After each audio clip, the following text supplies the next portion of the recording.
This story has a happy ending, I promise. It just takes some time to get there.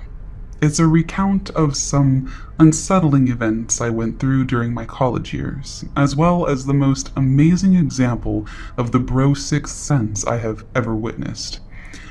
So without further ado, meet Kevin. Kevin was a colleague of mine and was in the same group as me, which meant we had maybe 5 to 6 subjects per year together. Kevin was odd. Not that there was something wrong with him physically. He was adorable, a bit nerdy, a bit on the shorter, scrawny side, with blonde hair, big blue eyes, and like 3 fluffy hairs on his chin instead of actual facial hair. If I had to compare him to something, I'd say he looked like a cute, soft baby chicken. If baby chickens were mentally inclined to grow into serial killers, but more on that later. At first, I didn't really notice him. There were a lot of people in my class, everything was new, and I personally did not know anyone, except for a guy named Harper, who I knew from my sports days as we often competed against each other, exchanged some colorful insults on the track, and then went to go get drinks. Harper will be important later on. So, as I've said, I only knew Harper there, and there was only about 6 other girls in my class, as I've attended classes that held little interest among the female college population, it seems. During that time, I made friends and got really chummy with 3 more geeky guys. Zachary, whom I eventually dated casually for a short time. Steve, we realized our mothers went to college together too, so, instant friendship. And Rick, with whom I shared many interests. So to count it down, important guys so far: Harper, former sports competition adversary; Zachary, kinda casually went out with for a bit; Steve, chill guy insta-friend; and Rick, nerd to end all nerds, but a well of interesting trivia. Awesome guy. These are important. These people would later become my personal army. And then there was Kevin. Damn cute Kevin, whom I made the mistake of asking if he had any notes picked up from the first half of a lecture I missed because I overslept. In Kevin speak, "Hey, got the notes from this morning?" apparently translated into, "I have interest in you, O magnificent Kevin. Nothing would make me happier than knowing I have caught your eye, so please make sure I am never left without your presence again, for I cannot bear it." Yeah, I borrowed his notes, partially copied them, and returned his notebook back to him. What I didn't see was that Kevin then sniffed the notebook when I had my back turned. Zachary noticed it first and snort-laughed about it later because my first reaction to it when he told me was to sniff myself to see if I smelled or something. I was young and naive back then, so the sniffing was less what's wrong with him and more what's wrong with me, and that's where it all went downhill. Over the next few weeks, Kevin would always be there, never talking to anyone precisely, just kind of staring at me when we were in class, when we had breaks and went for coffee to the shop outside. Then he started showing up for classes that we didn't attend together, and said he simply arrived too early for his later classes. He never participated, he just sat there in the back. Also, Kevin had a sort of aura about him. Like, you didn't have to look at the door to know when he entered the room, you just felt his eyes on the back of your head and kind of wished for a shower. Anyway, I didn't worry too much until one day I went to the women's bathroom during a break. I did my business, went to the front section to wash my hands, and in came Kevin. I was alone. Kevin turned the door behind him, locked it, and then looked at me. Needless to say, I was confused and unsure about what to do, so I just stared at him and said, "Do you need something?" "Hi," he said, and then proceeded with, "How are you?" Like he hasn't just locked himself in the women's bathroom with me for no fathomable reason. I realized something was very, very wrong and attempted not to panic, managing to keep a nonchalant expression and turn towards the mirror so I could still see him, and pretended to fix my makeup. "Fine," I said, and spoke no more. I could see Kevin fidgeting, playing with the key nervously. And after a long and uncomfortable silence, an eternity really, I heard loud banging from the other side of the door. It was Harper and Steve. Harper yelling something like, "Kevin, get your scrawny ass over here and open that door, or I swear to God in the next 10 seconds the door ain't gonna be the only thing I'm breaking." I could hear Steve behind him, sounding a bit panicked, telling him to move, since he managed to get the spare key. Kevin paled and stepped away, the key he had falling somewhere to the floor. Steve and Harper unlocked the door, and Harper jumped on Kevin like a damn primate and knocked him to the floor, while Steve and Rick, who was there as well apparently, got inside and all but dragged me out of the bathroom area. None of them wanted to tell me what or why or how any of that happened, but I pushed at the weakest link, who was Rick, when we were alone, and found out that a whole hour prior to all of that, Rick overheard Kevin asking one of the on-campus students, the guys who get some extra cash if they help with paperwork and stuff like that, for the ladies' bathroom key, and paying him for it. Rick didn't know why the hell Kevin would need that key, but knew that Kevin was a weirdo, so he figured it couldn't be good. Later on, Steve was looking for me and asked Rick if he had seen me, and stuff kinda clicked for Rick. They asked around, and people told them they saw me go to the bathroom area and I didn't come out yet. More confirmed they saw Kevin going there too and joked that we must be having a makeout session. Steve immediately connected the dots. Harper overheard him talking to Rick, and they went to break me free from Kevin's affections, while Steve ran to get the extra key from the janitor. Kevin appeared with a lightly black eye in class 2 days later, and just wishing to forget the whole thing, I pretended he didn't exist. I wish I could tell you that was the end of it. Maybe a week or two went by. I figured he learned his lesson. He's leaving me alone. But then, he got the wind in his sails back for some reason and proceeded with attempting to sit next to me in class. He was so insistent that Zachary got involved, and now the guys made a timetable, so 2 and 2 would attend class at all times when I was there, so each could sit on either side of me. I never asked them to do any of this, they just insisted. After a few failed attempts, Kevin gave up and settled for sitting in the back, glaring at my back and the 2 guys on duty that day. I wished this was the end of it. 2 weeks of that later, Kevin either didn't show up for class or left early. I hoped he found some other interests, and that it was finally over. Hell no. I noticed Kevin was now following me to the bus station. It took just one time to see him standing inconspicuously behind the newspaper stand, freak out and call Steve as he lived nearby. Steve picked me up and drove me home. The next morning, Harper called me around 9 a.m. and went, "Are you in my class at 10 a.m. today?" I said, "Yeah." He goes, "Pack your shit and wait for me at the end of your street, because Kevin's waiting for you at the bus station. Steve just called me." This went on for some 5 days, as the guys extended their bro services to now accompanying me literally at all times before, during, and after class. Just to point out yet again, I am eternally grateful for it. These 4 dude bros of mine were like the 4 horsemen of the apocalypse. All business and vengeance, and it was amazing, and they probably saved me from a lot more problems with cute Kevin. That day, Kevin showed up to class looking somewhat roughed up, but now stared at me with so much hate I could barely cope, and finally, after some sound advice from Harper and Rick, I decided to bring this shit to college authorities. The pro-dean immediately transferred Kevin to a completely different group so that our classes never overlapped again. I stopped seeing Kevin all the time, and I reached my final year in college. By now, Zachary and Steve had moved away. Harper finished it early and no longer attended classes, so it was only me and Rick now, but it was okay, since Kevin was no longer there, and I wish this was the end of it. Rick and I finished college, graduated, and decided to celebrate by visiting a medieval fair in Rick's hometown that summer. We agreed to get some drinks for old time's sake. All was well, we had a great time as we toured the fair a bit, and suddenly Rick, the sweet, polite Rick, goes, "Son of a bitch.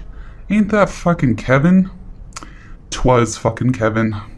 goddamn cute Kevin is there, staring at us, and then turns on his heels and leaves. We saw him a few more times. I started to panic, thinking that he was following me again. So Rick was already dialing a few of his friends to come over, but Kevin suddenly got lost, and I never, ever saw him again, and let's hope this truly is the end of it. So carry on, Kevin, you creepy little chicken. I hope you learn to function in society by now, but either way, let's never meet again. This is something that happened to me a month ago. It's still fresh in my mind, and quite frankly still gives me the chills whenever I go into work to this very day. Some background before I go into this story. I am a female that also happens to be gay. I have a girlfriend, and we both have promise rings. Rings that we show off to anybody that leans toward the flirtier side or tells us that they want to take us out on a date or something like that. Anyway, I work at a small mom-and-pop coffee shop in a small community with a few coworkers and a lovely boss that treats us all fairly well. We all get along well and even go out together outside of work to just hang out and have a good time. One coworker that I'm rather close to, and am now even closer to this day, Matt, is a tall guy, taller than me, and I'm 6 foot tall, with a slim but muscular build. He's a super nice guy. I think he even had a crush on me at some point until he found out about my girlfriend, and we've been great friends since he started working at the shop with us. We get all sorts of people around the shop, mostly middle class or upper class people that all tend to be super sweet, apart from some picky entitled assholes, and a few strangers that blow in from out of town. No big deal.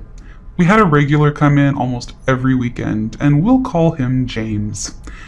James is a rather good-looking guy, however, a lot older than I am. Let's say that I'm old enough to be in college, but not old enough to drink yet.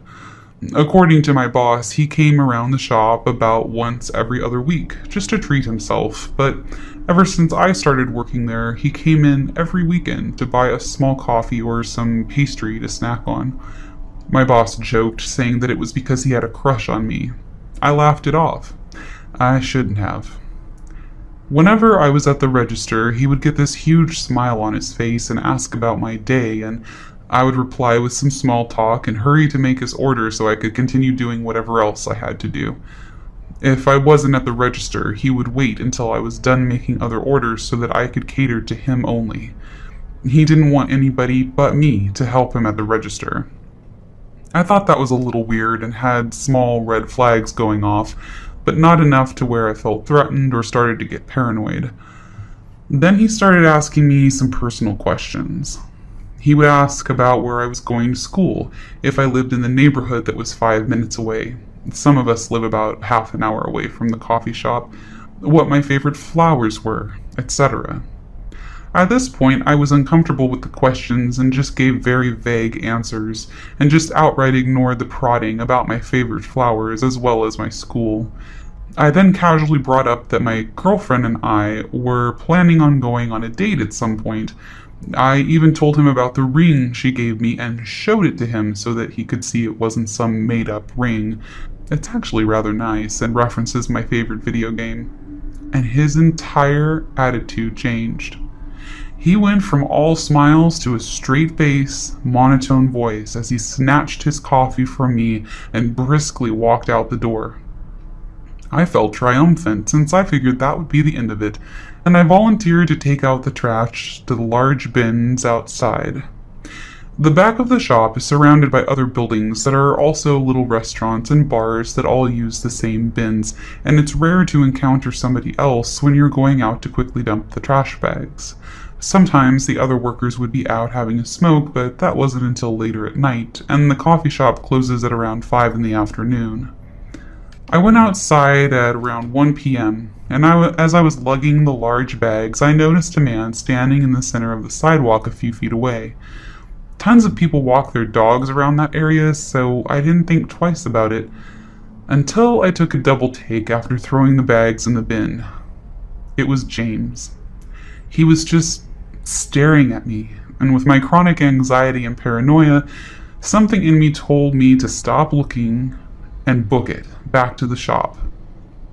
Just as I turned around to start fast walking back, I heard large footsteps running towards me and I instantly picked up speed. Just as I bolted up the steps and opened the door to the shop, turned around and slammed it, I saw that James was right behind me, hand about to stop the door until I shut it. I locked it behind me, hyperventilating due to the panic attack that was now coming on.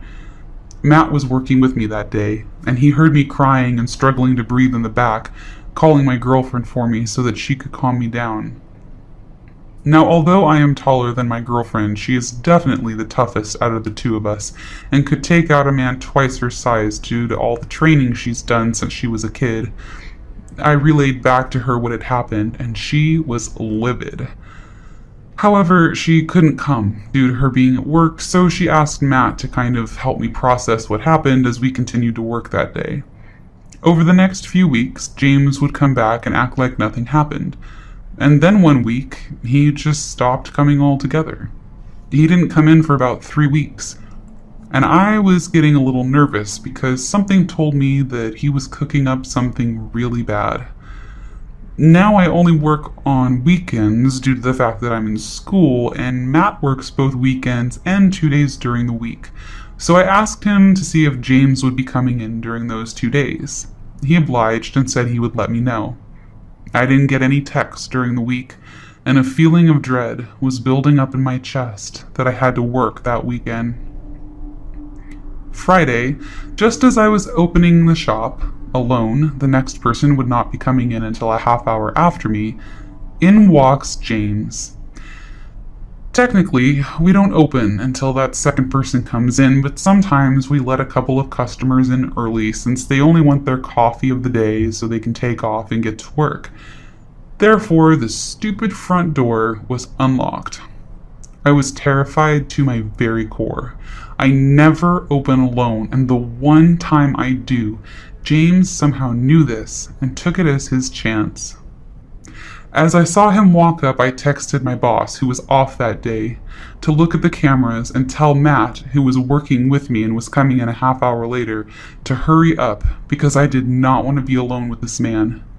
He started his usual small talk, and I obliged, not wanting to possibly set him off. He started going on about how pretty I was, comparing me to models such as Tabria Majors, Summer Green, etc. Flattering, but no thanks. And I just kind of nodded and thanked him. Then he switched his demeanor again. He wasn't straight-faced, nor did he change his tone, but there was something in his eyes that told me that he was calculating what he was going to do next depending on my answer. Now, I'm not a quick thinker when put under pressure, especially when I'm terrified like this, but I put up one hell of a fight. Thank you, military parents. I did mention that James was good-looking and older, but he was also way more muscular than I was. I knew that if he was going to grab me, I had to do everything I could to wiggle my chubby self out of his grasp if he jumped over the counter, or if he tried to run around to the back, grab one of the knives we used when making the food, and do whatever with it. He started saying how he wanted to take me out, that he would treat me much better than this so-called girlfriend of mine. Yeah, right. And that I should call her and break up with her right now. This took me by surprise, and he knew by the look on my face because this time he slammed his fist against the counter and screamed, "Call that bitch right now and break up with her or you'll fucking regret it." I was on the verge of tears and I picked up my phone, opening Matt's contact and calling him, praying that he would pick up. Someone or something was on my side that day because he picked up on the first ring. "Hello? Hey, baby, there's something I need to tell you." "What?" I was sweating, trying not to look at James too much, as he seemed pretty satisfied that I had actually listened to him, his arms crossed as I continued holding back my tears. I know that we've been dating for a while now, but there's a guy that I met at the shop, and it made me realize I don't think I can keep this relationship up with you anymore." Matt instantly picked up on how shaky my voice was and the small innuendo I made that I was not alone at the shop, and I could hear him running down the stairs in his house and the jingling of his car keys. Don't hang up the phone. I'm coming. That fucking prick is going to get what's coming to him. I'm going to text the boss so they can call the cops. Fuck, just don't hang up. Matt lived in the same neighborhood that I did, which was only a few minutes away, and I prayed to whoever that he was breaking every speed limit out there to back me up. I know you're upset. No, it isn't you. It's me. I paused now, and then to act like there was a legit conversation happening, I stayed on the phone even longer. The more suspicious James had started to become, the more nervous I got. He had uncrossed his arms and was slowly making his way toward the small opening that led to the small area where we worked, making my skin crawl as I tried to act like I was going to abruptly end the call. Look, I'm sorry, but we can't do this anymore. Don't call me again. I hung up and put my phone in my back pocket, raising my hands to show that I wasn't going to do anything. Now, was that so hard? The way James was looking at me, I've only ever encountered that look once, and it was something that I never wanted to see again. I simply shook my head, my eyes now and then quickly looking to the front door to spot Matt's car. For a moment, it was just a heavy silence that was sort of hanging in the air. And then before I knew it, James was throwing the small knickknacks on the counter at me in a fit of rage, screaming that I should never have had a girlfriend in the first place and that it always should have been him. I panicked and grabbed one of the knives in the drawer, putting some distance between he and I as I slowly but sternly shouted at him. I'm gay. I don't want your saggy, limp, microscopic dick or anyone else's. Spit was flying out of my mouth as the adrenaline slowly turned my panic into anger. Before James could even hop the counter, which he looked like he was about ready to do, probably to murder me, the back door slammed open and in came Matt, holding a metal bat, shouting with his deep voice that if James didn't get the fuck out before the cops arrived, he would gladly beat the shit out of him. I instantly ran to Matt and stood behind him, and just as James was about to lunge for the both of us, the red and blue lights outside made him think twice as he bolted towards the back door. Matt tried to block him, but it didn't work, and just as the cops had burst inside, James was already gone. By then, I was a shaking mess. The adrenaline that had been holding me together completely fled as I fell to the floor and started to sob. Matt once again called my girlfriend, who thankfully was off that day and was rushing from her place in the city to come and see me. One of the cops tried their best to calm me down, while the other was talking to Matt and asking for a description, telling us that another car was patrolling the area to see if they could catch him. Apparently, he had come to the shop on foot and found his car parked a couple of streets away from the center where all the restaurants were, and in some neighborhood that I hadn't been in. My boss came in as soon as they could and gladly handed over the security footage that they had gotten from that morning. I was allowed to go home for the rest of the day, but I chose to go to my girlfriend's place just in case, and they told me that if I ever saw James in my area or my girlfriend's area, not to hesitate to call them again. They alerted the cops in her area as well, since we both hop back and forth between our places every now and then. My boss posted his face outside the shop as well and inside the shop to let people know that if they saw this man they were to call the police, and that he was not allowed to come inside, especially during the weekends. It just makes me think if Matt hadn't lived so close to me, and if I hadn't stalled him for so long, where would he have taken me?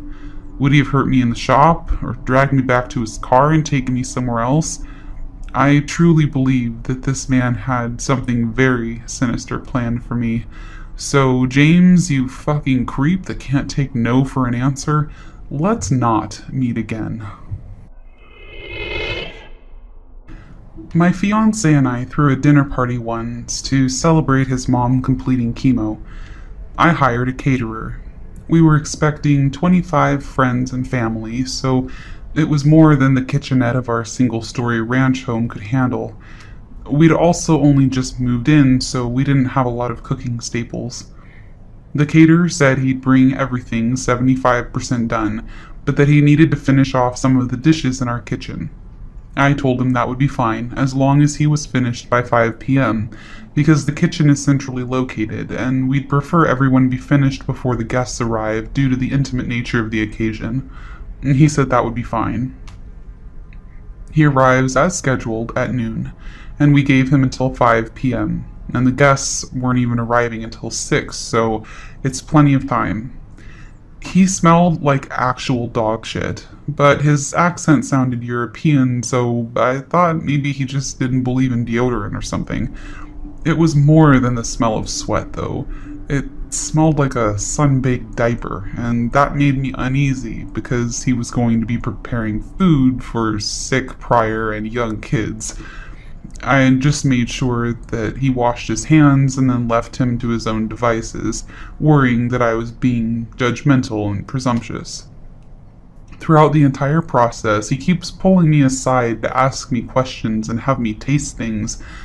I was super busy because my husband had to work during the day and pick up the surprise guest right after, so setting up the deck, decorating, putting together the slideshow equipment, coordinating the surprise guest. We flew in her sister, and I had to make sure she got an Uber at the airport and her hotel had worked out.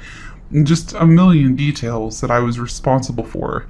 So every 10 minutes asking things like, do you prefer this with paprika or without?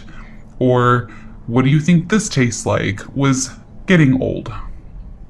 When he was still there at 5:45, after 2 gentle reminders, I flat out told him I needed him completely out by 6 no matter what. He apologized and said that there had been a delay because our oven wouldn't stay up to temperature. Now, I've never had a problem with our oven, but I figured he's the professional, maybe it was a subtle problem. A little before 6 rolls around, a few of our friends started trickling in. I decided to tell him that whatever he's done is done, and whatever isn't should just be put in the fridge, but he's nowhere to be found. I go out on the deck to ask my friends if they'd seen him, and he's out there, alcoholic beverage in hand, out of his chef whites, and now in a t-shirt and jeans, mingling with my friends. I walked out just in time for him to introduce himself to my cousin-in-law as a good friend of mine. Nope, too weird for me. I met him in person for the first time barely 6 hours ago. I told him that he needed to leave, now. So he goes inside and gets his bag, and makes a beeline for my bedroom. I'm taken aback. I say, "Excuse me, where are you going?" And he says, "To change." So, first of all, we have a guest bathroom that is clearly visible, and second, why can't he wear a t-shirt and jeans home? I tell him that I'm not comfortable with him going in my room, but he insists that it'll only be a second, and goes in and shuts and locks the door. I couldn't even get a word out before he went in, and I felt completely helpless.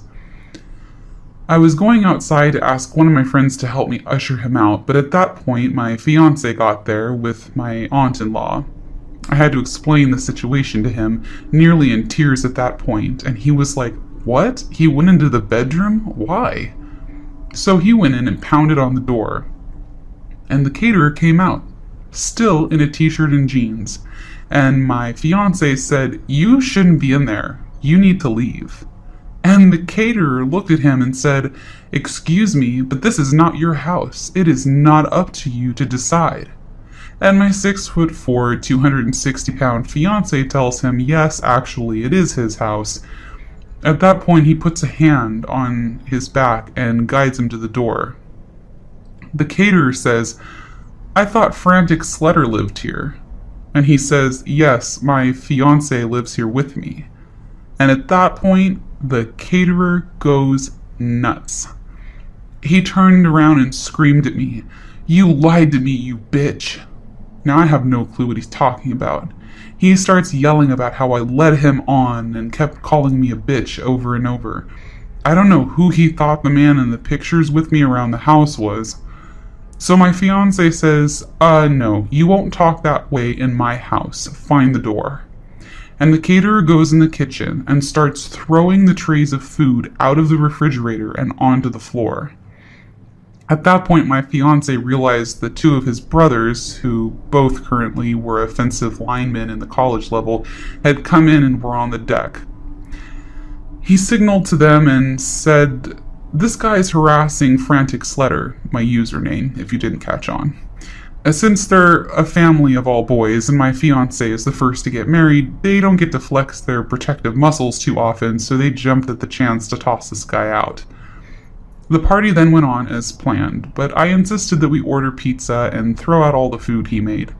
My fiance and friends kept saying, "Isn't that a bit much?" But I was insistent.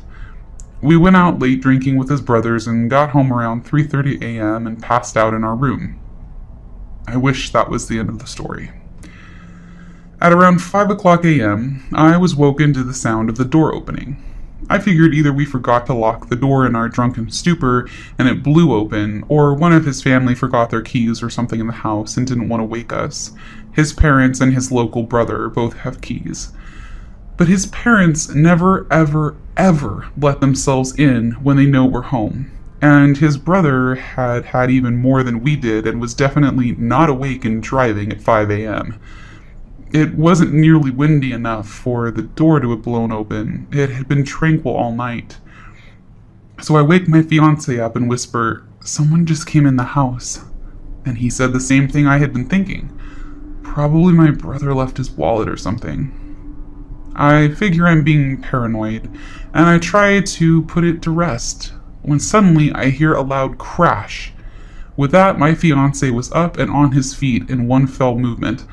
He told me to lock myself in the closet and call 911, while he went and looked around. As I was pulling out my phone, we hear in that distinct accent, "Frantic Sledder? Hello?" And I realize it's just the insane caterer. Now, I'm not worried about this caterer physically overpowering my fiancé, or me for that matter, so I charge right out there. The caterer is shirtless and clearly on something. He's taking the pictures that are of just me off the wall and holding several in his arms already. He lunges towards me when he sees me. My fiancé gets between me and him and I call 911. Fiancé tells him cops have been called and it is in his best interest to get off the property. The caterer says, "No, I have to make sure she is okay." I said, "What? Why wouldn't I be okay?" And my fiancé rightfully says not to engage with him and feed into it. My fiancé stays between me and him while I climb out a window. He watches as the caterer throws photos of us onto the floor. The fiancé didn't want to subdue or touch him in any way so that the caterer couldn't make any assault claims if we could avoid it. He's begun to destroy our kitchen at this point, and when the cops came in, he had a butcher knife in his hand. My fiancé considered going for the gun safe when he first got his knife, since we live in a stand your ground state, but he decided the situation was hectic enough without introducing a firearm. The caterer didn't obey the police orders to stop or to drop his weapon, and he just says, "I'm not leaving without her," over and over, so they tase him. It's lucky for him he only got tased, and he didn't antagonize my husband into squashing him. As he's let out in cuffs, he's shouting how he and I are in love, and it figures that I would choose a macho thug over a sweet, sensitive artist like him, and that all women are whores, etc., etc. He continues on this tirade the entire time the police are reading him his rights. The police ask us to do an inventory of the house and see if anything's missing or damaged besides what we witnessed him do.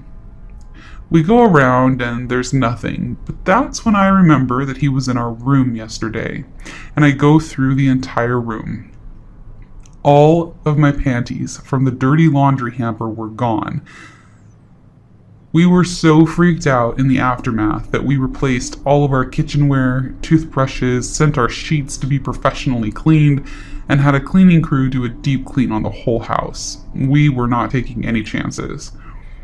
I'm so glad we decided not to serve the food to our guests and my fiancé's medically fragile mother.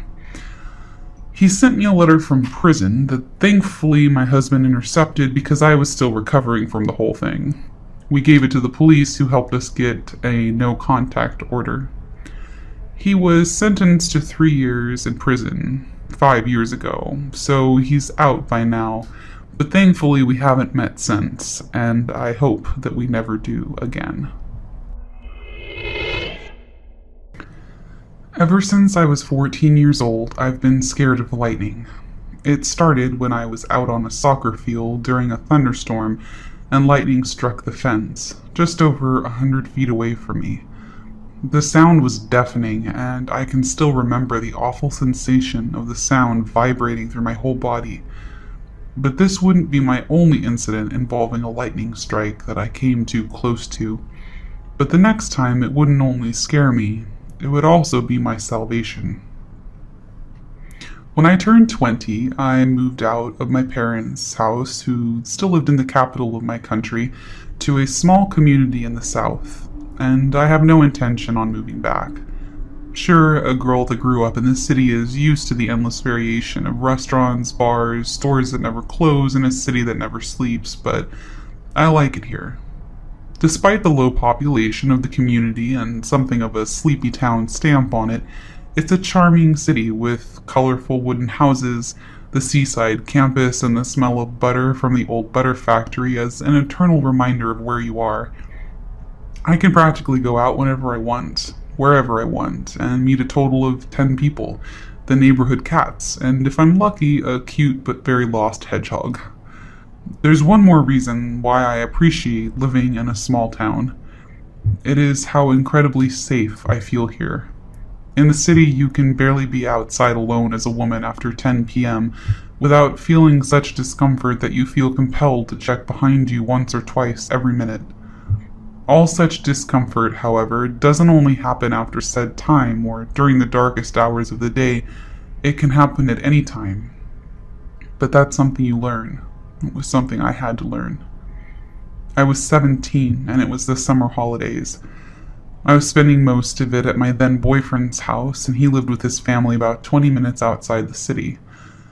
I lived with my parents at the time in the city center, just along the green subway line, so if I wanted to get back home, I had to take the commuter train to the central station, walk across it and switch to the green subway line, and ride a few minutes on there to get to my station. I was then in one of my rebellious periods, and a month before I had bleached my hair. I loved it at first, but after a while my roots started to show and I realized my mistake. My angel of a mother had grown tired of me fussing over it and booked me at a hairdresser so that I could go back to my natural deep brown color. The day for my appointment at the hairdresser came, and I was, as usual, at my boyfriend's. But I needed something from my parents' apartment first, so I put on my headphones and jumped on the commuter train. I switched as usual to the green line and sat near one of the doors that I knew would line up perfectly to where I would get off. I like to crowd watch when I travel, not to stare people out or anything like that, but just to look at people and think about where they're going, what they do for work, maybe make up a story about them. It's kind of a game that I often find myself playing on the subway or commuter train. I played that game that day. I looked around at people, and when there was one station left until my stop, my eyes stuck to a man who was sitting a few feet in front of me. He was tall, perhaps in his mid-30s. His hair was dark and scruffy, and he was wearing dark clothes and big boots. He sat with his elbows leaning against his knees, crouching slightly down toward the subway floor. Today I don't remember what my analysis or fictional story was of him, but I know that I saw him. The woman in the speakers shouted out my destination, and I stood up and went to the doors and stepped off. When I got out of the doors of the station, I saw that it had started to rain, so I pulled my big hood over the headphones that I had in and started to quickly walk up to the apartment, which was only a few hundred feet from the station. The apartment is an old building with a large wooden door facing the street. The door has a glass pane that runs along the entire door, and when you enter the staircase, it's entirely in marble with an old wooden elevator with an iron lattice door, so that you have to close it manually. When I got to the door, I put in the entry code and pushed it. When the door was swung aside, something was reflected in the glass. I turned around and saw the man from the subway standing right behind me. At first I was a little shocked that he was so close to me, but I assumed that maybe he was one of my neighbors or a neighbor's friend. I also assumed that he stood that close to me because it was raining and didn't want to get wet, so I just said hello and pressed up on the door a second time with my hip while I took off my headphones. He didn't answer. I went to lift and press the button, but I heard that it didn't start, so I assumed that a neighbor had opened the lattice door to sort of park the elevator at their floor while they locked their door. I turned around and saw the man standing behind me, shaking. It was not a typical type of shaking that's common if you have a fever or a cold, but more like a spastic twitching. He stood there, jerking, with his head and his back curved as he had on the subway, but this time his eyes were not on the floor, they were on me. He opened his mouth to speak, but only incoherent sounds came out while he stood there shaking and jerking around, becoming more frantic. "What's your name?" he said at last.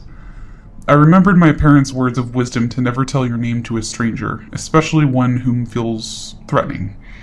I wanted to tell him to go, but I felt like I was frozen and that provoking him might make the situation worse. I replied with a fake name. He then said, "Do you live here?" I lied and answered that I didn't, I was just here to see a friend. I remember thinking that I was smart. Now, he didn't know my name or where I lived, I thought, but it was now that he started to move closer to me. I started backing away. He must have seen the fear in my eyes, but he continued, scuffling toward me. I heard the elevator engine start ticking, and that it was on its way down. He told me that he'd been following me since on the train, and that he saw me there and that he just had to follow me. It was now that he lifted his head from his previous position, showing how tall he really was, and the shaking stopped. He spoke again. "You're the most beautiful thing I've ever seen." If I thought I was frozen before, that was an understatement. I was now pressed against the elevator door, and he was so close that I could feel him, smell him almost. Some may think that these words still have to be somewhat flattering, but the way he said it, it sounded like a death sentence. It sounded like something that was really bad for me. It was about when I heard the elevator stop on the first floor and someone walked down the stairs to the courtyard that I took my first breath in what felt like an hour. The door is located on a small platform between the ground floor and the first floor of stairs. You also know how you can recognize and distinguish your parents' steps from others? I did with these steps that came down the stairs, and I knew they were my father's. I quickly thought I could scream for him, but then I realized that the man would know that I had lied, and that he might get angry and do something to my relatively old father. That was when my father opened the door to the courtyard, and the lightning struck the yard. The sound waves of the cracking lightning pressed itself through the open door and made the whole marble stairwell scream. I screamed. The man screamed. I went to my usual position regarding thunder and lightning, fetal and on the floor. He, on the other hand, jumped backwards and started running out, while he shouted that we will be seeing each other again soon. I barely realized what had happened. I went crying up in the elevator and into the apartment, where I told everything to my mother and also father when he had come up from the courtyard. We reported the incident to the police, and I went and dyed my hair, which made me feel a little safer, as my appearance had changed quite drastically. I was still a little scared after the incident, but also confused. I just kept thinking about what he was saying when he ran out. We will be seeing each other again soon. I knew at least that I absolutely did not want to see him ever again. However, I didn't get what I wanted. About a month passed, and I had practically forgotten about the situation. I was on my way to Central Station to meet up with my boyfriend, who was on the commuter train on his way to see me. I stood and waited for him in the hallway between the commuter trains and the subway. In that particular hallway, a lot of people are walking, either to the trains or from the trains. Very few people are just standing still. As I said, I stood there. look down the hallway from time to time to see if my boyfriend had come yet, when I see someone else standing still. There was someone standing on the other side of the crowd, and although everyone goes in different directions and creates kind of a blurred effect on him, I see exactly who it is. I freeze just like before. He stares at me, not like our first meeting, but like he's trying to figure out if I am who he thinks I am behind the dark hair. Then my boyfriend comes from the crowd and hugs me, and I have to look away from the man for a few seconds and hug him back. I leaned my head against his shoulder and looked over it to see if the man was still there, but he was gone. I haven't seen him since, but I keep wondering if he has seen me, and if so, how many times. Regardless, I hope we never meet again. I live with my girlfriend as expats in a pretty foreigner-friendly Asian country. Most of the time we get by just fine, despite only knowing a little bit of the local language, because most people we interact with on a daily basis speak fluent English. We started out in a tiny apartment, which we quickly outgrew, and we found a gorgeous condo with nice amenities and decided to move in. This condo is owned and managed by a local owner rather than by an association or a company. The building is a little bit older, which means that instead of keycard access to our door, it came with a traditional key lock and sliding bar latch, which is nice because it's more durable than a chain. Of note, our original building also had keycard access to our floor, meaning that we could only ever access our own floor. Even in the emergency exit stairwells, we couldn't get to other floors that weren't our own without the keycard associated with that floor.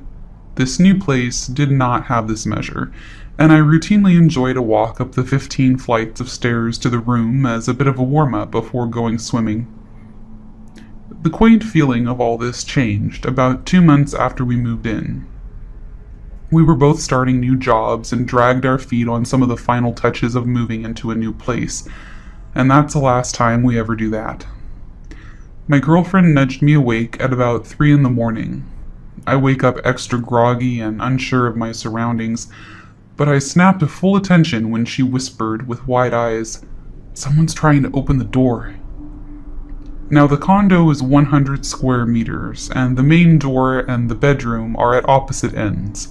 The bedroom itself has a rather sturdy door that was closed, and the aircon runs at night, so this had to have been some commotion for her to wake up. I sprang out of bed and made it to the door in seconds. I also sleep buck naked, so I awkwardly tried to put on a pair of shorts while I peered through the peephole. There was some guy outside our door, studying very intently at our lock. He was about my height, though probably 15 kilo heavier, and he was not a foreigner like us. "Wrong room," I had to yell because the door is pretty thick. There was a pause, and then a thud, then a smaller tock tock tock as he was knocking on the door. From experience, I know that it's hard to hear through the damn door, and if English was not his first language, then understanding me through the door was going to be a real challenge anyway. Looking through the peephole as he kept steadily knocking, I noticed that he was swaying back and forth slightly, so I figured maybe he had a couple too many drinks and just had the wrong room. I turned to my girlfriend and told her so, and that I was going to open just the key lock but not the bar latch, and tell him that he had the wrong room. She didn't love the idea, but what was a good alternative? I took a deep breath and undid the key lock. My hand shook a little as I turned the handle, and one hand braced against the door, while the other opened it just slightly. He must have been leaning close because I saw his face right at the opening, and I could smell beer on his breath. "Hey, you've got the was all I got out before he pushed against the door as hard as he could. The bar latch held, but it was not enough. My girlfriend threw herself against the door, and with our combined force, we shut it. "No," I yelled. "Go away, wrong room." Then he muttered something that sent chills through me. The door muddled the noise, having just woken up, playing tricks on my ears and The language barrier filled in the gaps, but I could swear that I heard him laugh a little and say, "Stupid boy." I froze. My girlfriend turned the key lock as he slammed his body into the door once, twice, 3 times. I lost count. Every time I pressed against it harder, but I could still swear the 4 screws that held the bar latch in place wiggled slightly. Expats make jokes here about some of the shoddy construction, but this was the first time I really considered it a major concern. The thuds returned, and looking through the peephole, I could see that he was punching the door. His stoic face looked patient and annoyed as he swung his arm back over and over. Each time it hit my girlfriend, and I could feel the vibration through our entire bodies. This felt like a nightmare, like I was still sleeping. Was this even real? Was this guy actually trying to get into our condo? Was I being generous, thinking he just had the wrong room? He saw me, a white guy, inside, and he should have caught a glimpse of our kitchen area. Even drunk, he should have known that this wasn't his condo, right? But what if he wasn't lost? What if he knew exactly what he was doing? What if he came in off the street with someone else and bided his time and waited and tested doors at 3 a.m. until someone was stupid enough to crack one open? Stupid boy. His words echoed in my brain. After what felt like an eternity, the pounding stopped, and I looked through the peephole. He wasn't there anymore. I listened closely, and I could hear the long ding of the elevator down the hall. He might be leaving. My girlfriend had both our phones, texting the condo owner on hers and shoving mine toward me. She was calling the owner, but at 3 a.m. there was no answer. Frantic texts of "someone's trying to break in" spammed the other end where no one was picking up.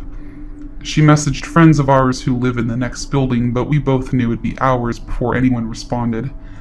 This is where I kicked myself. We knew the emergency number, but neither of us had taken the time to collect the local police or the building security's information. This is a mistake that I will never make again, no matter if I'm starting a new job or whatever the excuse. Having a list of fast response numbers is as big a priority as getting the keys to the place. We calmed down a bit and agreed that we were going to be up the rest of the night, but that we'd settle up with the condo owner in the morning and report to the building management. There were security cameras in the hallways, so they should be able to follow up. And that's when I heard the elevator ding again. I was shaking as I returned to the peephole and watched as the chunky man returned. He was hanging up a mobile phone and retrieving something from his pocket. It looked like either a knife or a multi-tool. And that's when I said, "He's back." And I grabbed the biggest kitchen knife within reach and turned to brace the door. My girlfriend was almost in a full-blown panic as she grabbed the cast iron skillet. That's when I realized for the first time that there was a chance that someone was going to die that night. The door handle was wiggling as he started to poke at the lock with whatever he had in his pocket. If he opened one lock, the only thing between him and us would be 4 tiny screws on the bar latch. And if he got into this condo, we were going to defend ourselves as best we could. And that's where I realized we were foreigners, and dealing with manslaughter charges in a foreign court system would be an absolute nightmare. Or if we severely injured him and he was able to communicate his story to the police his way, while we struggled with an interpreter, we would be at a severe disadvantage. And of course, this was all assuming that we would be the ones to overpower and subdue him. I had no idea who he was on the phone with. What if this guy had friends scouting other rooms in the building? Or what if he was a guest of someone upstairs? Maybe he just told his poker buddies to come down and rough up the helpless foreigners. I measured up my girlfriend with a skillet and myself with a kitchen knife, and found myself honestly wondering how many drunk, stocky men we could take. All this was running through my head as I called the equivalent of 911 and shouted English into the phone until someone spoke English. My brain wouldn't quiet down long enough for me to be polite. I finally got an operator that spoke English, and I explained someone was trying to break into our condo, that he had left and returned, and I gave him the address. He sent a car, and I asked for an ETA, and he couldn't give me one. Great. Thanks for that. It felt like forever, holding the key latch shut with one hand, knife on the counter nearby, and phone in the other, waiting for the emergency team to call back, all while listening to his muttering and pounding on the door inches from my head, looking at the woman I loved next to me, terrified, also wondering what was going to happen to us in the next few minutes. He wandered off again, but my spidey sense was in full alert mode. It wasn't until half an hour later, when several people wearing police uniforms and building management jumpsuits knocked on the door, that I calmed down even a little. Still, I wasn't sure what to expect. One of the group spoke English while the rest stood back.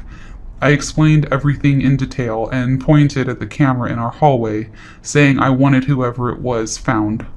One of the cops pointed at the nearby knife and raised an eyebrow, and I just confidently said, "Yeah, I would have if I needed to." He seemed to smile a bit. After assurances and apologies and promises of following up, we received what we should have collected weeks ago: direct phone numbers to our building security room where cameras are monitored, as well as the local police station and the personal mobile number of our building security director. The sun was coming up and our condo owner called my girlfriend to comprehend what was going on.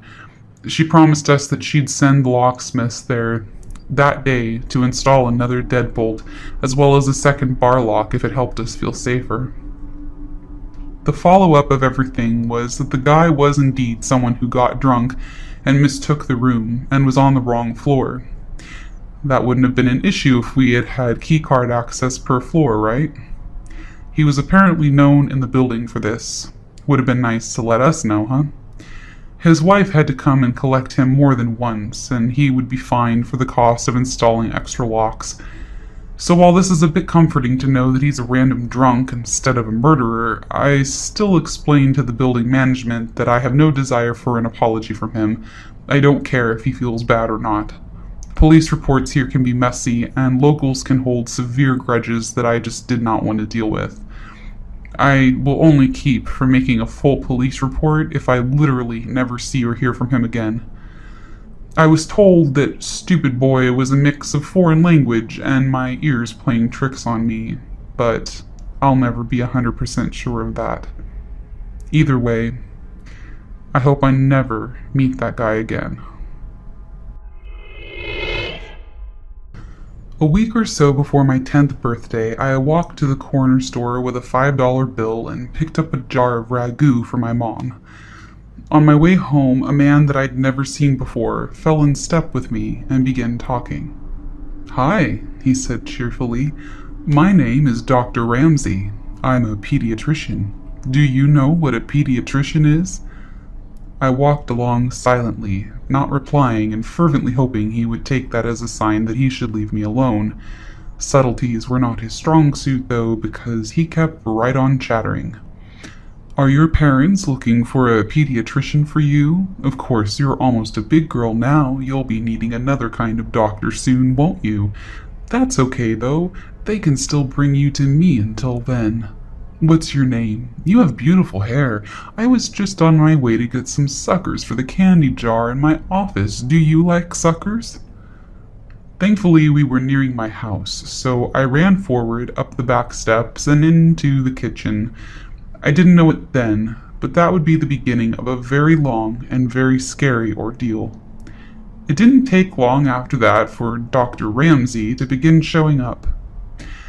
At first it seemed benign enough, at least to my kid brain. He would drive by nearly every day, smiling and waving. I told my mom, who said maybe it was just on his way home from work.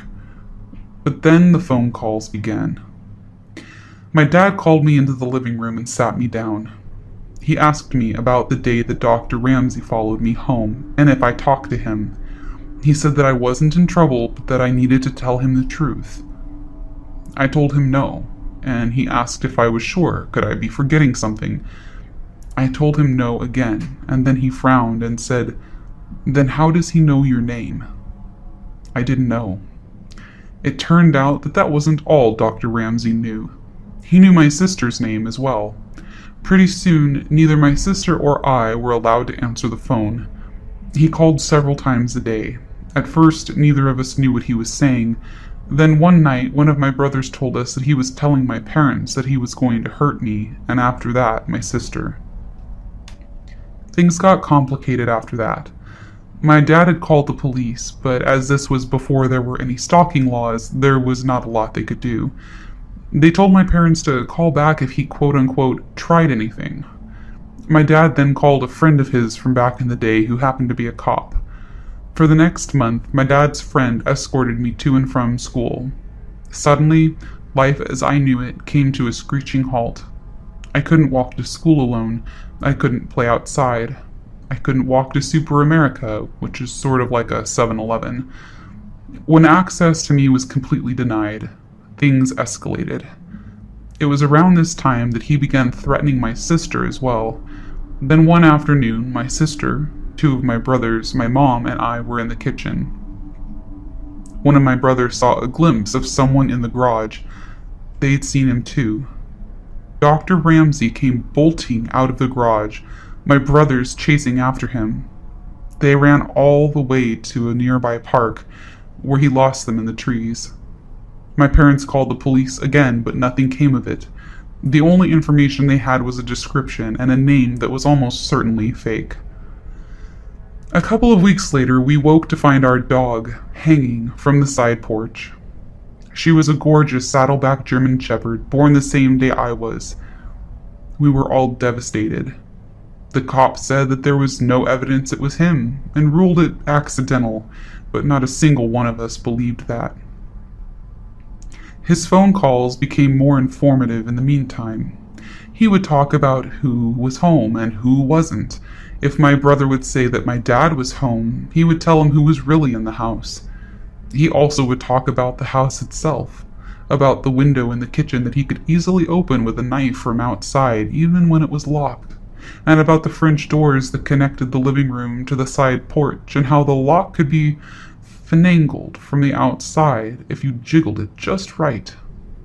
That night, my dad put in some carpenter nails at the bottom of the French doors until he could get a new lock ordered. My parents had to go to a company event for my dad's work. My older brothers were at Saints West roller skating rink, and my sister was on the phone with her best friend. My little brother was on the floor asleep. I was watching Devo and the Midnight Special with Wolfman Jack. It was late. Suddenly, the top of the French doors swung inward, and the few milliseconds we had before the nails at the bottom caused them to snap back, I could see his silhouette. My sister whipped the phone at the television and we ran upstairs. About halfway up, we realized our little brother was still asleep on the living room floor. As quietly as we could, we slipped back down the stairs to get him, and we all went into our bedroom and didn't turn on the light. This way, we could see outside. We watched out the window for a while, and when we didn't find him, we crept down the hall to our brother's room to look. We looked down, and we could see someone standing at the back door. He knocked loudly. "What do you want?" my sister asked out the window. He stepped back and said, "Is this the Mercy residence? I have a pizza for delivery. Can you come to the door?" She scoffed at him, declaring that she wasn't stupid, that she could see he didn't have a pizza, and that she was calling the cops. He left. A short while later, my brothers returned home. We told them what happened, and they walked around the yard watching for him. They came back in, and things settled down. By now, we'd pretty much given up calling the cops because it never helped anyway. So we just went back in. Each of us, except my youngest brother, who was still asleep, was carrying a knife from the kitchen, just in case. Eventually, one of my brothers went into the kitchen to get a bowl of cereal as a snack. You know that sensation you get when you can just feel someone watching you? Yeah, he had that in spades. He kept looking around the kitchen, through the doorway, into the dining room, at the windows. He didn't see anything, but he could still feel the eyes on him. So he went closer to the door to try to see better. The kitchen lights were reflecting on the windows of the door. It had 3 rows of windows, so he still couldn't see. He stepped closer, and then closer again, until he was right up to the door. then cupped his hands on either side of his head so he could see. There on the other side of the window pane was Dr. Ramsay, smiling back at him. He turned to yell for my older brothers, and when he looked back again, he was gone. They went out again to look for him, but didn't find him anywhere. The next night, we were at the table playing Crazy Eights, and my brother was restless. My sister asked him what was wrong, and he said he always felt like at any minute there would be a banging on a door or a window. Literally, almost immediately after he finished his sentence, boom, boom, boom, on the window right behind him. In the chaos, the two eldest ran out, but he was already gone. A couple of weeks later, I was at school, and we were outside on the playground during recess. I was swinging upside down when I saw that now familiar blue Ford Galaxy cruising by, moving slowly. There he was, smiling and waving. He called my name, and I ran to the teacher and told her. The school had been informed all about him, and she took me inside right away and called my mom. That same day, my mom had gotten a call from the school office, asking her to verify that my dad was picking me up, as he'd called to say he was on his way. He wasn't. Not long after that, I woke up one night, thirsty. I went down to the kitchen for a drink, and there, sitting alone in the dark, was my dad. On the table was a gun. He was tired of the police waiting until Dr. Ramsay tried something. He was tired of his children being terrorized. He was tired of being afraid every time he left for work that something would happen to us while he was gone. I sat with him for a time, watching, before he sent me back to bed. These events, and many more, took place over a period of 18 months. Then, as suddenly as it began, it was over. He had vanished from our lives. The phone calls, the drive-by with the creepy waves, everything. For a long time, during and after the Dr. Ramsay days, I would have a recurring nightmare in which I would wake up to find him standing over me as I slept. It took a long time before I felt like a kid again. I found out years later that when he was calling, Dr. Ramsay would tell my parents that he was going to rape and kill me, and later my sister, and that there was nothing they could do about it. I don't know what happened to him when he disappeared. I don't know if he was in a car wreck, got locked in prison, fell into a coma. But sometimes I wonder if the wait ended for my dad when he was sitting in the darkened kitchen one night. I don't know, and I am not sure I want to. All I do know is that I hope I never see Dr. Ramsay again.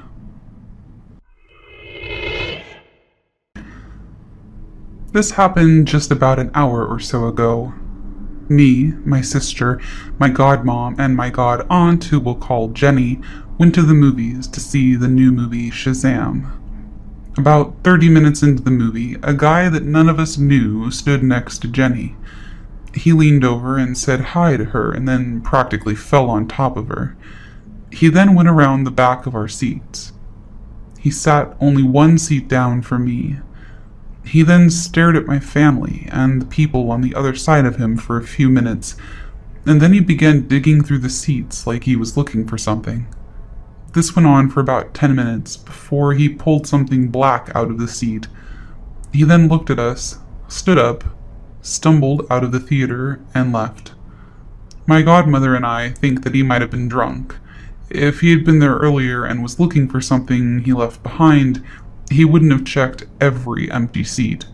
The fact that he had gotten stupidly close to my aunt and practically fell on top of her, and then proceeded to stare at us is creepy and weird, but we're just glad that nothing worse happened. So, creepy movie theater guy, let's not meet.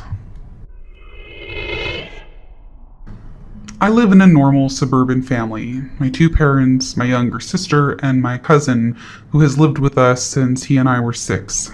We've never been close because of his personal problems related to some mental health issues. Anyway, he was a part of our family, even if things were sometimes difficult for us and for him.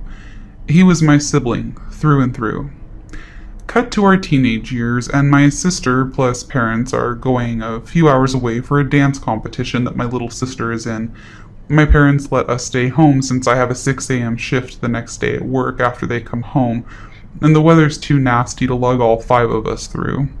My parents leave at about 5:30 in the morning of the competition. I move to the master bedroom to keep an eye on the puppy, and my cousin moves from his room to the couch. All goes well that day. He makes cookies for his coworkers, we watch TV and eat a lot of snacks. I drive him to a sandwich shop and we grab a sandwich, and then we went home to eat it. All normal things. Around 9:30 p.m., my parents text me that they're heading home, so I decide to shower and head to bed. After all, I have to be up really early. So I shower and I bring my phone into the bathroom since I was texting some Discord friends, and I always clean my phone after I shower. I know, it's weird. My family teases me about this incessantly, but it's my ritual, so whatever. I'm washing my hair when I feel something brush against my arm. I whip around, startled, and it's my cousin, completely naked and in a state of arousal. I immediately scream for him to get out, but he just puts his hands on my shoulders and tells me to calm down and that he doesn't know how else to tell me, but he loves me. I scream for about 30 full seconds before I finally calm down and coax him out of the shower. He leaves, and I take a few minutes to process whether or not what I just saw was real. I dialed my parents, who instructed me to call a neighbor to come and get me, as they're still 2 hours out of town due to the road conditions. I called the neighbor that I often babysit for and told her about the situation, and she rushed right over. We decided to leave the bathroom since it's locked and I have my pajamas on and it's really hot in there given the shower steam. I take my wolfhound and head to her house to make our next move. It's on our way out that we see blood. On the stairs, droplets all the way down. We hurry outside and call 911. I'm on the phone with my mother this entire time, staying on the driveway in the snow because the puppy wouldn't leave the house.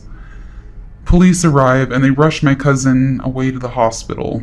It turned out that he had stabbed himself several times, and I was taken to my neighbor's house to wait for my parents. They arrive and they took me home, where we all huddled together, not able to believe what had just happened. So yeah, my once adopted sibling, let's never meet again. So one day I'm chilling on Facebook and I get a friend request from a guy named Andy. At first I don't really think anything of it. I never add people I don't know anyway, so I ignore it for a few days. And then I get a notification about the notification saying that I still had a friend request waiting.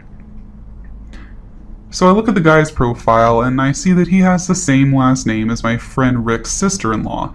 So I asked Rick if he was family, and he said that it was his sister-in-law's cousin.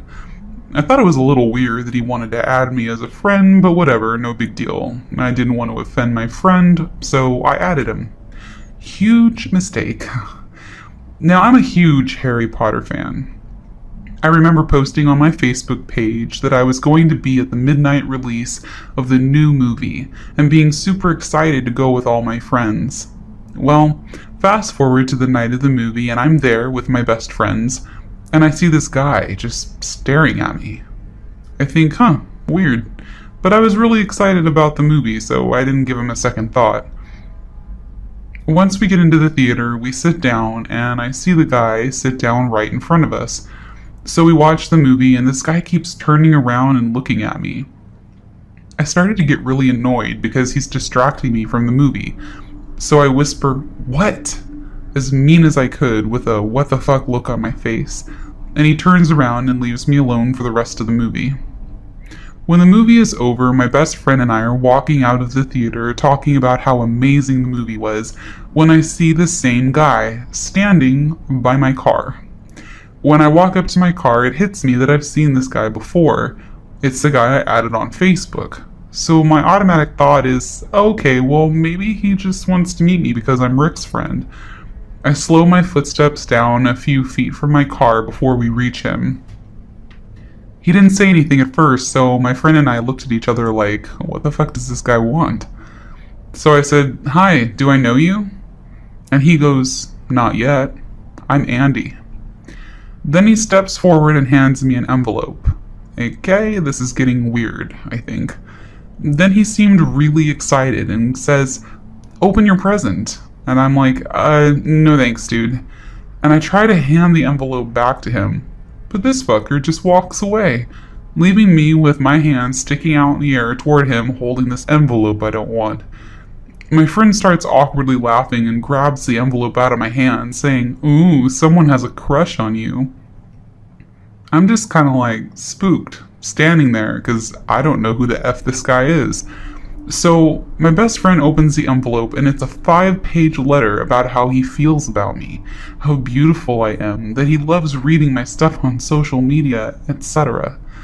Plus a $50 gift card to Starbucks. My friend stops laughing when she looks over at me and sees that I do not find this funny at all. I text Rick asking him if this is some kind of joke he's playing on me. He assured me that he had no idea what I was talking about.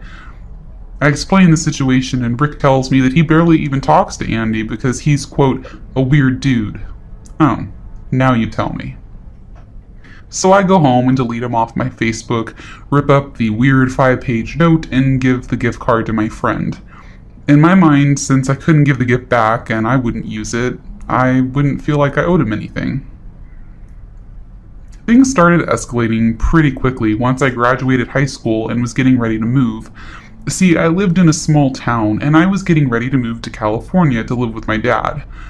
Once I moved, I started to get texts and phone calls from an unknown number. I finally answer the phone one day, and the person tells me, "Oh hey, it's Andy. I miss you so much." And my heart feels frozen. It was so scary because I had no idea how he got my number. I politely ask him to leave me alone and hang up before he can say anything else. I quickly go to change my phone number, thinking, alright, this'll stop him. But things actually got a lot worse. I started to get packages in the mail. Things like a Harry Potter beanie, a Doctor Who jacket, and flowers. I got flowers from him almost every week, delivered to my door. I got a letter that asked if I would go to Italy with him, that he would pay for everything, no strings attached. And then the cherry on top was he fucking went to New York, saw Daniel Radcliffe's play, and got his autograph and picture with him and sent it to me. I threw out the picture of them, but I kept the autograph. Then the phone calls started again. Like, how the F did this guy get my number again? I finally picked up the phone one day and told him to stop sending me stuff.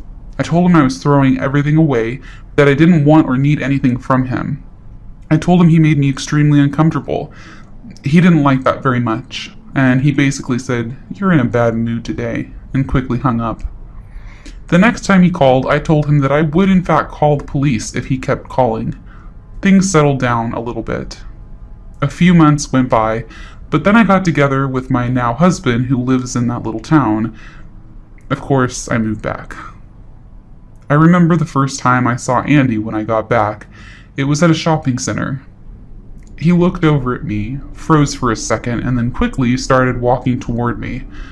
I felt the hairs on my arm stand up, and I turned around and quickly left the store without looking behind me. While all of this is going on, I reconnect with my sister, who, due to some family drama I hadn't talked to in about 3 years, it turns out she was the one who had told Andy my phone numbers. I always kept her updated on my address or phone number in case of an emergency, and she was also the one who gave him my address.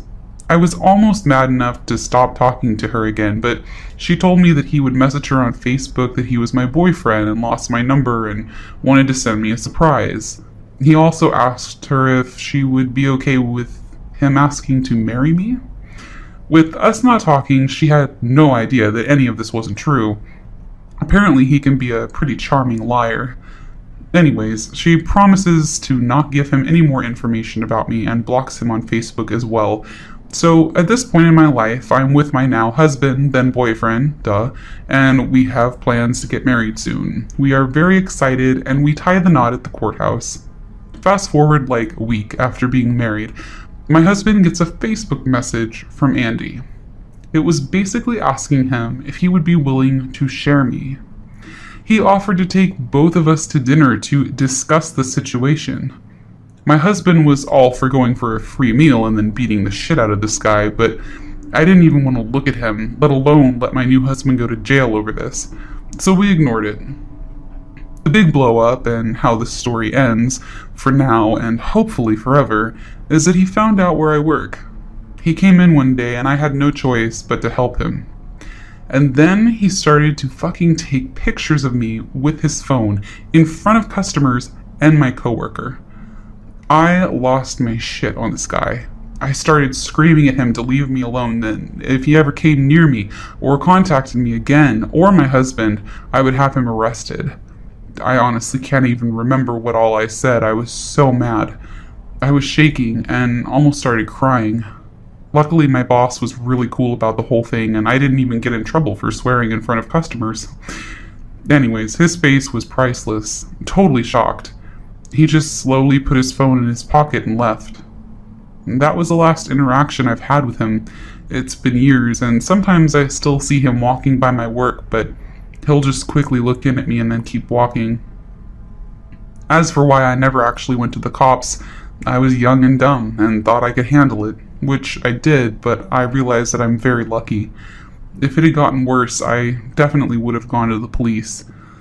I'm not sure why he acted like this toward me or what I did to cause this to happen. Maybe he's just mentally unstable. Probably. Either way, I'm always on alert because of this guy. So Andy, let's never meet again. This is an experience that happened to me 2 summers ago while I was cat-sitting / house-sitting for an older couple that I had met in a French class I was taking.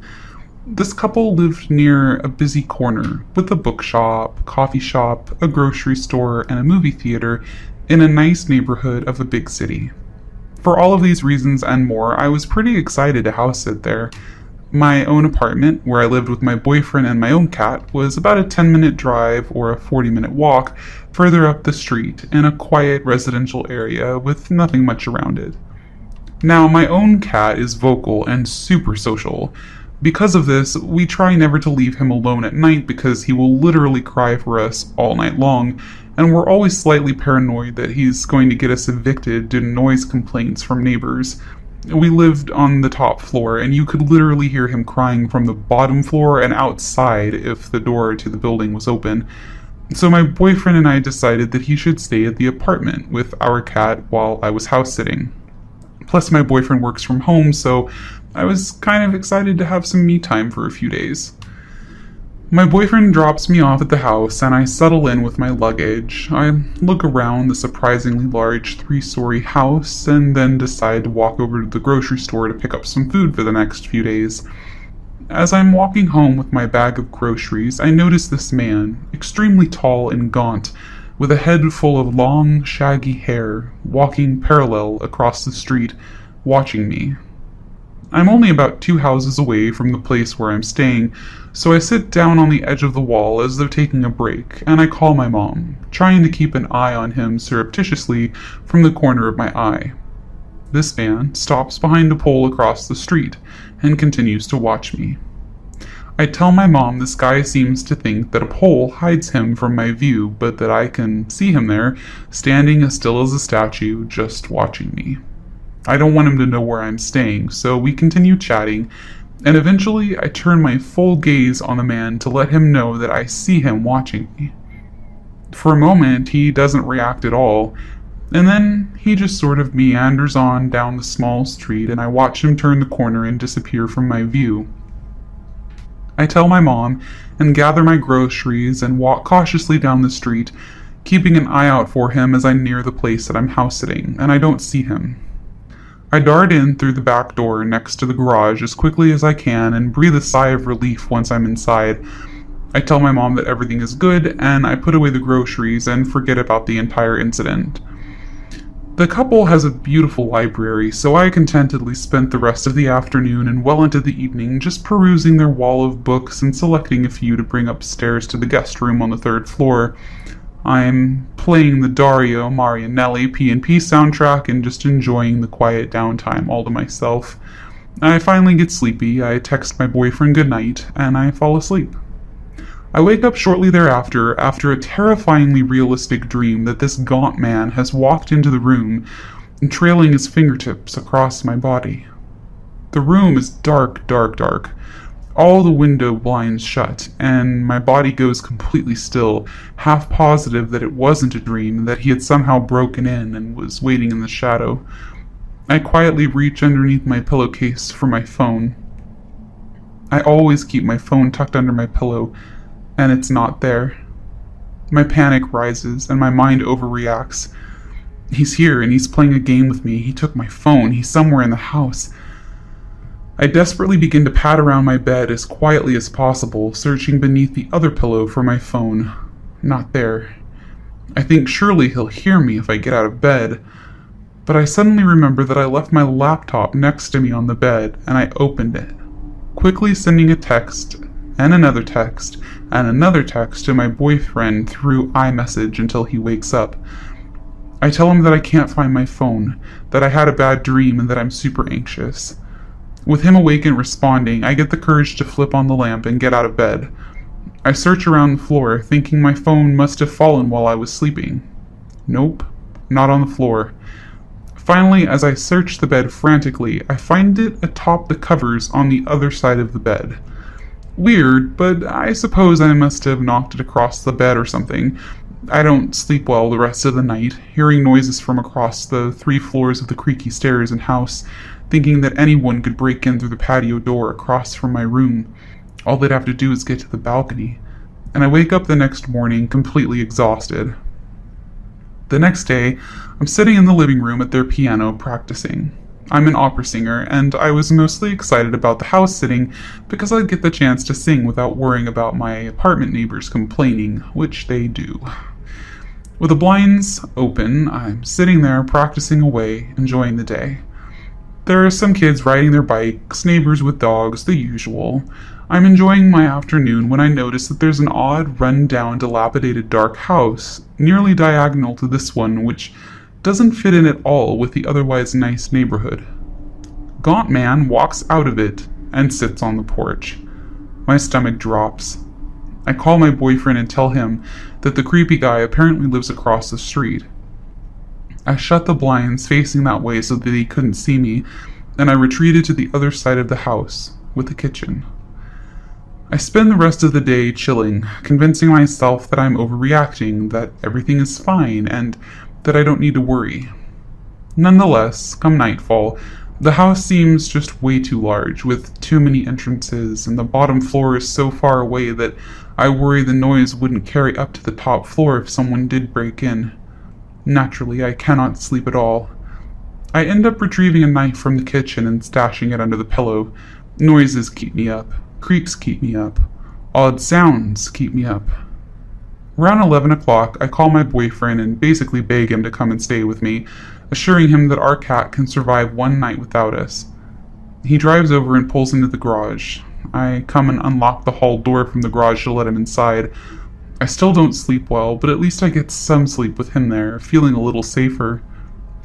He got a little wigged out about the knife under the pillow and told me to put it back where I found it. I stashed it in the bedside drawer, just in case. Not where I found it, but hey. The next day, I pull it together and tell him that he doesn't need to stay, that I'm clearly overreacting. Then comes nightfall, and the plethora of odd noises. I decide that I can't stay in the guest room at the top floor anymore because I feel like I can't hear anything. I go down to the second floor and try to sleep on the couch in their media room. George of the Jungle is on TV, and I try to fall asleep while watching that. Instead, I get more and more paranoid that I won't be able to hear anything over the movie, so I end up switching it off. I try to fall asleep again. Now I'm sure that I can hear noises from both above and below me, not the cat, who every night hid in a tote bag in their bedroom on the second floor and never made a sound except to hiss at me when we crossed each other's paths. I get no sleep, patrolling the entire house all night, finally falling asleep as the night sky tinged gray with dawn. The next day was my birthday, and his little sister was flying up from across the country to spend a week with us. He couldn't stay the night with me anymore because she was still quite young and needed adult supervision, and I insisted that she stay at our place rather than have them come to the house I was at. Fortunately, my best friend had just returned from her trip and we decided to have a birthday sleepover. I feel a little paranoid, but again, I'm able to get some sleep with someone else there, and I wake up slightly more refreshed. She leaves, and I sit in the kitchen, which faces the street where the Gaunt Man first saw me. Gaunt Man is across the street, walking and watching. I duck down against the wall below the window, placing my phone at the gap between the blinds, with only the top of my head showing. Gaunt Man gets closer, still watching as I hit record on the video. I get several seconds of him watching the house until he suddenly seems to notice the top of my head, or the phone, and snaps his own gaze back to the sidewalk below him and walks on. My heart is pounding. Now he knows that I've watched him watching me again, and probably saw the phone recording or me taking a photo, and he lives right across the street, where he often sat on his porch for hours smoking with a couple of other men facing directly toward me. The next few nights were a blur of me wandering around the house, checking closets and other closed spaces upon returning from going out, placing chairs against entrances so that I'd hear them scrape if they were moved, half sleeping in the media room and double-checking windows, exhausted, until the couple of hours sleep I would get when the sky would tinge gray once more, and I'd felt that I'd survived the most dangerous part of the night. My best friend found out that I wasn't sleeping at all, and offered to stay with me for the last night. My boyfriend's little sister was still there, so he couldn't. I accepted her offer, feeling foolish and overdramatic, but thankful nonetheless. We stayed back up in the guest room on the top floor, watching Parks and Recreation quietly with the subtitles on so that I could still hear the rest of the house.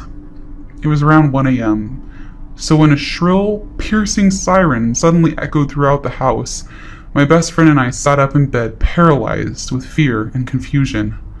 "Did they say anything about an alarm?" she asked me. "No," I responded, hesitantly, wondering if I had missed something in the notes that they had left. We stared at each other for a long moment. "What should we do?" she said. "I don't know," I said. "Should we shut the door? Should we shut it and lock it? We should shut it and lock it, right?" She was closest to the door, so she shut it quickly and locked it. I moved the nightstand in front of it, a pathetic barricade. The siren continued to wail throughout the house. "Should we call the police?" I asked, my heart pounding and in my mouth at this point, opening the blinds with my hands and trying to peer through the dark street below. There was a window to the bathroom with access from the balcony patio. I checked it just to make sure yet again that it was shut and locked.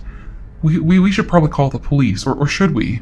She had already begun to call the police, telling them that we were house-sitting and that an alarm had just gone off. We were concerned about a man who had been watching me over the past few days, and we were alone in the house. The police got our address and said they would arrive soon, and suddenly the alarm stopped. With the alarm off, we gathered the courage to remove the nightstand from the door and unlock it. I had pepper spray gripped tightly in my hand as we swung the door open, ready to confront whatever was out there. Nothing. No one. I checked the giant glass door a few steps away that led to the balcony patio. It was locked. We made our way down the stairs, cautious and quiet. We finally made it down to the bottom floor when there was a pounding at the front door. I hurriedly made it over to the door, removing the chair that I had placed in front of it as quickly as I could, letting in 2 policemen. They had identified themselves through the door. They came inside and asked me a few questions about this man, and then decided it was probably just a harmless, homeless man. I didn't tell them that he lived across the street, because 1, I thought they would accuse me of overreacting. You know, he was just walking home, not following you. And 2, if I was overreacting, I didn't want to send the police over to this poor man's house at 2 a.m. and cause him trouble. They couldn't find a security system and told us that it was the fire alarm that had gone off, but that they couldn't figure out why. After checking the house and finding no one, they left. I emailed the owners the next day to tell them what had happened, and that we had to call the police to come check it out. They apologized that it had happened and thought that it was strange. I left the next day and politely declined house-sitting for them when they asked again a few months later. We moved out of the city and across the country last summer, and my boyfriend only recently told me that he and my dad, who had come to help us move, had seen Gaunt Man walking across the street from our apartment in that last week before we moved. So Gaunt Man, even if you weren't stalking and watching me, let's never meet again. I got married right at 18. I was a pretty book-smart kid, but I lacked street smarts. By the time I turned 20, my now ex-husband and I had moved into a rental property in a pretty nice suburb outside Chicago. In the basement of the house was a big mother-in-law suite where a good male friend of ours named Nick lived as well. I was about halfway through nursing school at this time. This particular semester of nursing school, I had a very early clinical rotation once a week. I was 21 at the time. I am not a morning person, so in order to maximize the amount of time I spent asleep, I started loading all my stuff into the car the night before. Bags, books, even my purse. Again, I lack street smarts. One particular night before clinicals, I asked my ex-husband Bobby to get a book from my car.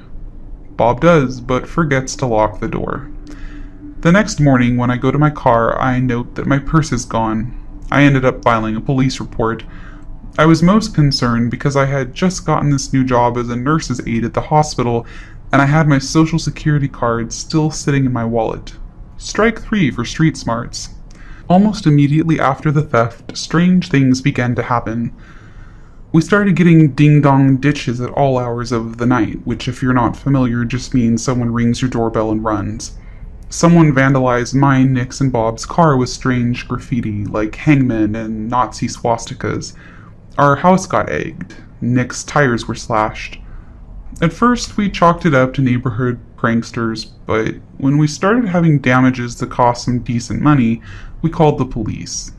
Not to mention, one day when Bob was mowing the lawn, he noticed a pile of cigarette butts outside the bedroom window. The police came out, pretty much did nothing but take a report, and told us to perhaps invest in car alarms and some brighter floodlights for the driveway. A few weeks after this, at 2:30 in the morning, I get a call on my cell. It was the police in a neighboring town. They had picked up someone who had my ID on him. Someone named Craig J. When they asked why he had someone else's ID on him, he claimed that I was his girlfriend. The cop had called me because my name had popped up that I had filed a police report for theft. I assured the cops that I had never heard of him before and was told that I could pick up my ID at the police station within the next few days. At that point, things really started to escalate, but I still didn't make the connection that perhaps these incidents were related. I started getting strange messages on MySpace, this was in 2009, as well as on Facebook, from a clearly fake account, many of them actually, with long-winded messages that made no sense. This person started messaging friends of mine as well. I deleted MySpace and blocked the person on Facebook, but new accounts kept getting created. Somehow, this person got my email address and started sending emails as well. I had no idea who this person could be, but they seemed to know details about me that indicated that this was either someone I knew or someone who knew someone that I knew. The messages weren't overly threatening, just creepy enough to where I started to become pretty uncomfortable. One night, my friend Lauren and I were sitting on the couch watching TV. Bob, Lauren's husband, and a few other friends had gone out for the night. As we're sitting around chilling, we hear something that sounds like someone shaking the garage door. It was an attached garage. I go and check the garage, but nothing seems out of the ordinary. We had occasional issues with raccoons, so I chalked it up to that, but the noise kept coming.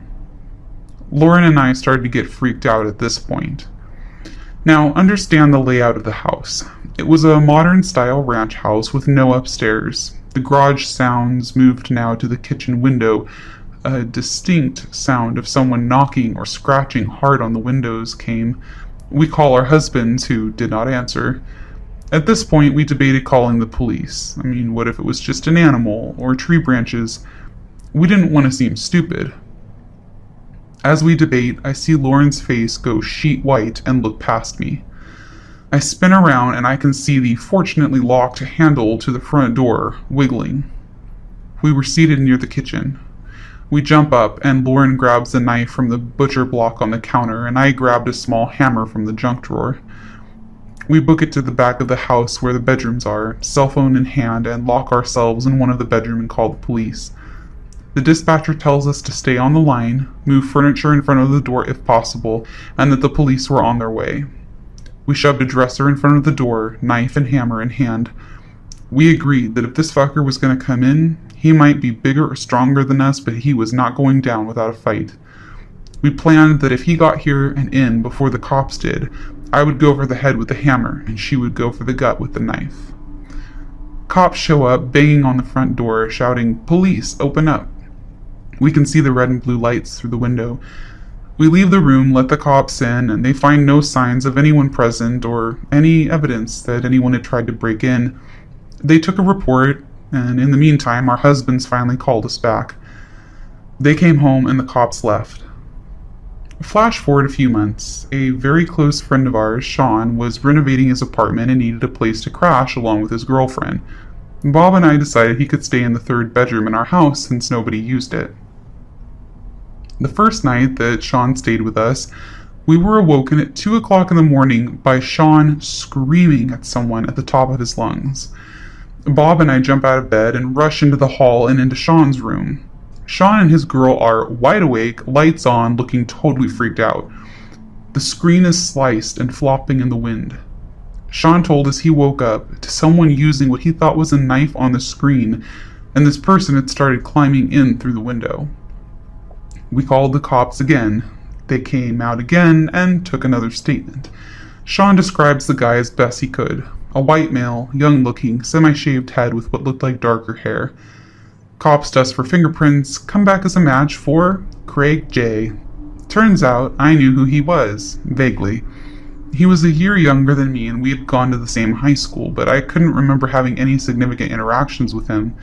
He lived with his parents only a few blocks from my parents' house. I ended up reaching out to high school acquaintances who knew him, and they remembered him as a nice but odd kid. Kind of quiet, but definitely on the strange side, who had dropped out of school before graduation. Upon realizing that Sean had just moved in, the cop makes a statement that chilled all of us. He probably didn't realize anyone was staying in this bedroom and thought the room would be empty. Cops go there and arrest him. He suddenly has quite the story for them, that he and I were secret lovers and I was ignoring him. We had a relationship, you see. He also had, quote, been allowed into my home, quote, many times. Well, I was, quote, floored. He gets charged with something like trespassing or breaking and entering and does light time for it, maybe a month, and has to pay a fine. In the meantime, I get a restraining order on him. He gets out and I hear nothing from him, and I also develop a completely irrational fear of first-floor windows. Around Christmas of 2010, I'm now 23, I figure that the whole Craig thing is in the past. Bob and I decided to divorce, which was unrelated to this, and to go our separate ways, and Nick had long since moved out. We ended the lease, and I moved to a less desirable suburb, but with more affordable rent. I settled on an apartment in a 4-unit building that had a locked entrance, and the only way in was with a key, or with someone opening the door from the inside. I lived on the second floor. By this time I had graduated and was now a nurse, and was working now at a nursing home.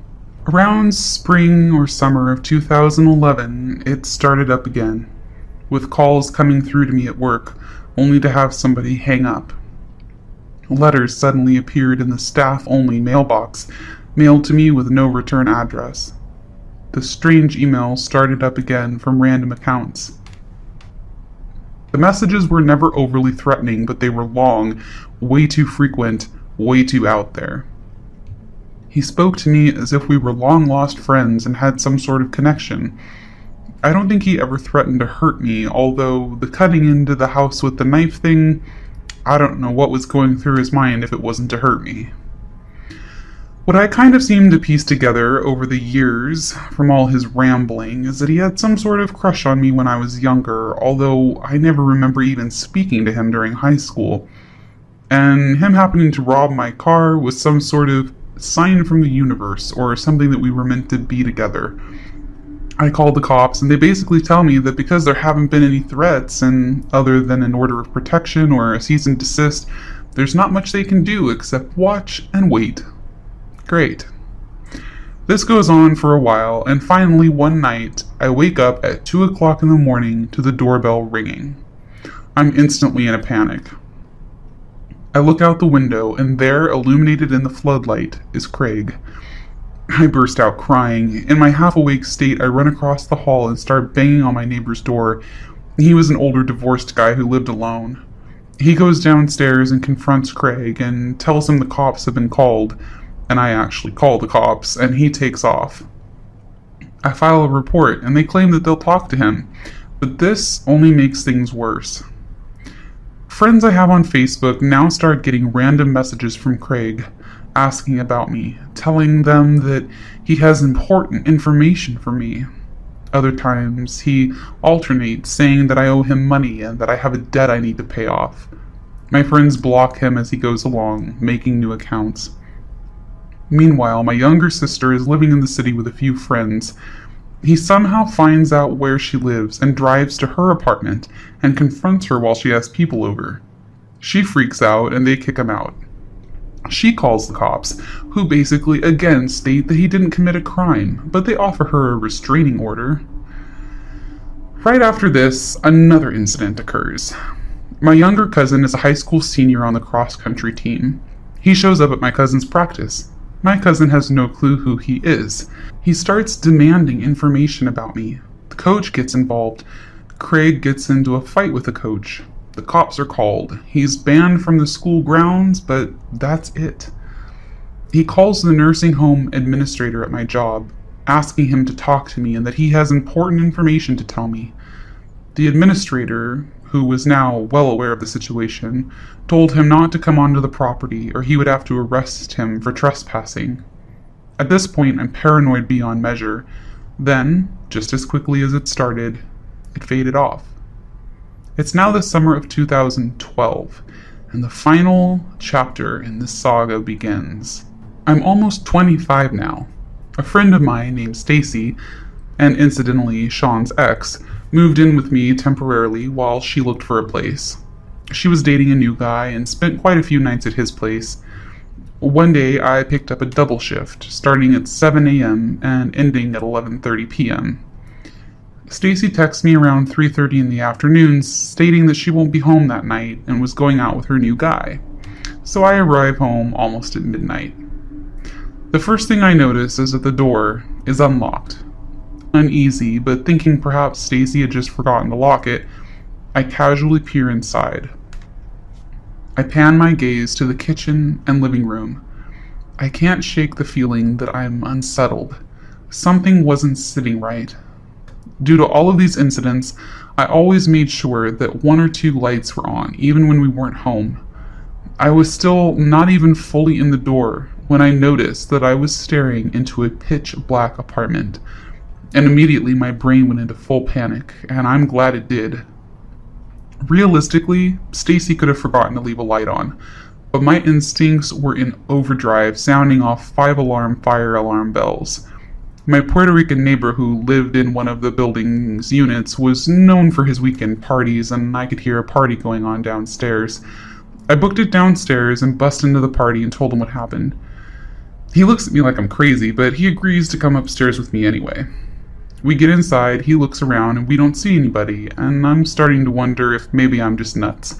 Maybe Stacy had her boyfriend over and they left in a hurry, forgetting to turn on the low lights and lock the door. He agrees with me, and sort of jokingly pulls open the pantry door. What I saw next will never, ever leave my mind. There, crouched inside my pantry, is Craig. The Puerto Rican neighbor puts the guy in a chokehold. I call the police. To this day, I have no idea what he planned on doing. Cops come out and he's finally arrested. Because my neighbor was having a party, he had the door open to the alleyway. Chances are he just walked into the building, and if anyone even noticed, people would just assume he was there for the party or whatever. It's more confusing how he got into the apartment itself. My theory is that my roommate at the time was from the country. While I lived in a suburb, it was the type of suburb right on the edge of a major US city, so we always locked our doors and generally kept everything secured as a rule, but she was used to leaving her doors unlocked and wide open. And I think, honestly, it may have just slipped her mind when she went out the door for the night. I confronted her about it, and of course she denied it, but that's really the only logical way that he could have gotten in. I always locked both the knob lock and the deadbolt whenever I left the house. Unless he was some kind of skilled locksmith, I have no idea how he could have gotten in. I didn't stay alone or go anywhere by myself for a long time after that. I feel that I actually developed a paranoia because of all of this, and I was highly suspicious of giving my number or any information to anyone. He ended up being charged and convicted of aggravated stalking, breaking and entering, and some other charges. I did meet his parents in court, who were both shockingly very normal, apologetic people. They tried explaining their son. They claimed that he was mentally ill and suffered from bipolar disorder. They said, when he's medicated, he's okay, but when he's off his meds, he's nuts. After he served time, I did not hear from him for years until 2016, when he found me on Facebook. I was much older now, around 29. I replied to him very firmly that any contact would end in the police being called and that I had no interest in him at all. I blocked him in any way that I could. Recently, he found my new husband on Facebook and friended him. He blocked him as well. To this day, I still have a paranoia. I had parked my car near a baseball diamond once, and some kid most likely hit a baseball into my windshield and took off because I had a perfectly baseball-sized spider crack on the glass. Despite it being completely logical that it was almost certainly a ball, I instantly reverted to, oh God, is he back? I have no idea what happened to him. I also am now a total psycho about keeping things locked, and twice my life got screwed up because doors weren't locked. My car door and most likely my apartment door. I have an acquaintance monitor him on Facebook. His page is not private, and from what I've seen, he appears to go through periods where he's pretty inactive, and then episodes where he's rambling, overposting, oversharing, and acting generally deranged. I believe his parents were telling the truth when they said that he's okay when he's medicated, and part of me feels bad for him. I'm older now. I've been a nurse for almost a decade, some of which I spent at a psych specialty unit. The mind is a hell of a thing. Looking back, though, those were some of the worst years of my adult life. He put me through a lot of anxiety and caused a lot of issues for me. I slept with my couch pushed against my apartment door for the next 2 years before I moved out of there. I'm now married, but on nights where I'm home alone, I still find myself resisting the urge to stack furniture in front of the doors. One of the other fallouts from this situation is that Craig either sold, lost, or gave away my social security card that had been in my purse. Someone tried to file for Medicaid benefits in Arizona using my name and social, as well as obtained a job using my social and failed to pay any taxes, leaving me with a surprise asset freeze by the IRS and a whole financial mess that had to be untangled before they would unfreeze my accounts and pay me the money they started to pull out for back taxes that I had nothing to do with. My credit got extremely messed up for years because of it, and to this day I have a lock on my social security number and monitor my accounts like a hawk. Moral of the story, never leave your purse in the car and always lock your doors. And Craig, I hope we never, ever meet again. This happened about 6 years ago. I was about 12, and my brother was 26 at the time. My brother had been serving in the US Army for several years, and when this happened, he was deploying to the Middle East on his second deployment. Also of note is that he was Green Beret and had recently, in the last 3 or 4 months prior to this trip, completed the Army Special Forces qualification course, Robin Sage and all that. By then, he was an active duty Special Forces Engineer Sergeant. Definitely not someone you'd want to fuck around with. Given that we both grew up with a passion for the outdoors, he thought it would be nice to take me on a backpacking trip in northern Alabama before he was going to be gone for 9 months. The trip had gone smoothly, right up until the third night that we were camping out. At about 8 p.m., we had our camp set up, We'd eaten dinner and we were sitting by the fire just talking about typical boy shit, guns, girls, etc. For some reference, our spot was about 50 yards from a large stream and about 50 yards downhill adjacent to the large path. Our camp, the stream, and the path formed a triangle of sorts. This was summertime in Alabama, so it wasn't quite dark yet when two guys who looked to be in their late 20s wandered up and asked if we had seen any hogs while we were hiking around. Now, given that this was rural Alabama, we actually had seen some farther into the wilderness area, and we told them so. Even though they were relatively polite, my brother called them good old boys. I got a seriously creepy vibe from them. Dirty clothes, greasy hair, scraggly facial hair, etc. I think they probably looked like they belonged in the movie Deliverance. They kinda hung out for a few minutes, maybe a little longer than they should have done, looking around and asking us questions like how long we'd been out there, how long we were staying, and what looked like them kind of sizing us up. Then they abruptly said goodbye and walked away. I didn't necessarily feel threatened by them, and I know for sure my brother didn't, but I still felt uneasy about the whole thing. Fast forward 3 or 4 hours, my brother and I had gone to sleep and were nestled in our tent when I woke to the sound of multiple dogs barking. I've always been a heavy sleeper, and they sounded like they were only about 100 yards away. My heart immediately started pounding, and I kicked my brother through my sleeping bag and asked if he was awake and had he heard the dogs. He responded, "I'm awake. They've been getting closer for the past hour or so. Just lay still and don't make any sounds." Needless to say, 12-year-old me was about to shit my pants. We would also hear sporadic shouts from several different sources, but neither came any closer. A few minutes later, my brother whispered, "They're just hunting for hogs. They use the dogs to pin them down and then they shoot them." This gave me some relief, but not much. Somehow I managed to fall back asleep. The fact that they were doing this at night was a huge red flag, my brother later told me, but I think he was just trying to keep me calm. Fast forward to what was probably another 3 hours later, around 2 a.m. I had managed to sleep pretty well after first hearing the hog hunters when I woke up to my brother squeezing my shoulder firmly, saying, "Wake up, put your shoes on quick, and follow me. Be as quiet as you can." My heart immediately went back to racing because I heard the dogs and the voices in the distance, farther away than before, but still distinct. I knew better than to ask questions. I did what he said, and as soon as we were out of the tent, he told me to get on his back. This was a breeze for him after rucking with God knows how much weight in the army. We snuck about 50 yards into the woods toward the junction of the path and the stream, and crawled into some bushes. It was up a hill, so we had a pretty good elevated view of our campsite.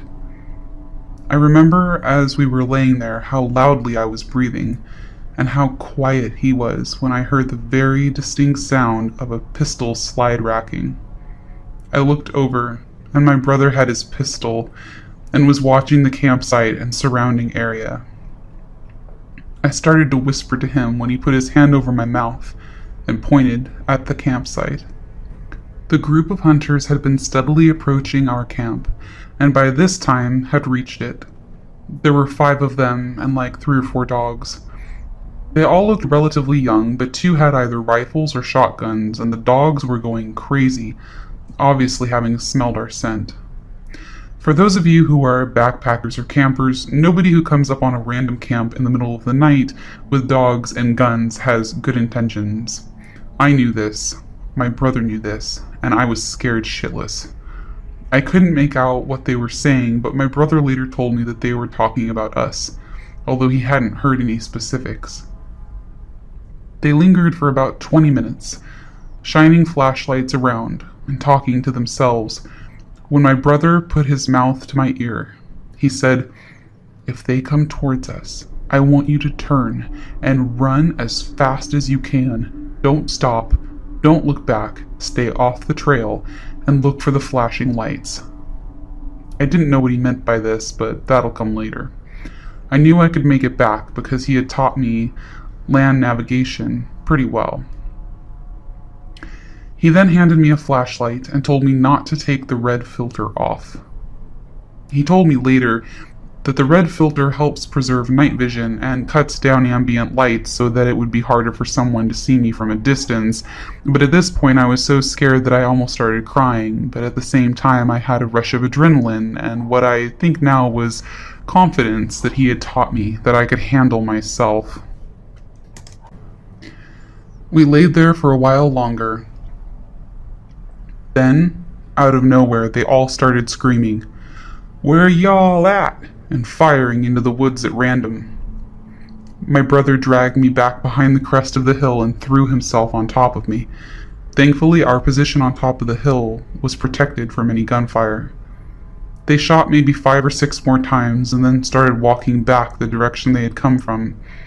They got maybe 100 yards away when I heard a blaring siren and saw emergency lights flashing through the woods. Turns out my brother had called the Forest Service office on a satellite phone my family has for emergencies while I was asleep, and they had sent out Forest Service officers and game wardens to our area of the wilderness. The Sipsey Wilderness is about 25,000 acres in size, so it took them a while to get there on the dirt roads. When we saw the game warden truck, my brother signaled them with the light and pointed them in the direction the hunters had gone, and the guy sped off, shining his spotlight through the woods. As soon as they were all gone, we went back to our camp, packed up our shit, and waited by the path for the game warden to come back, who then gave us a ride in his truck bed back to the main staging area. On the drive back, my brother told me how brave I'd been, and that we would talk about it with our parents the next day if I wanted to. I asked him not to do that because I thought they might never let me go camping again. So, creepy rednecks in the woods, let's not meet again, because you might get shot next time. Hello, lovely listeners, and welcome back.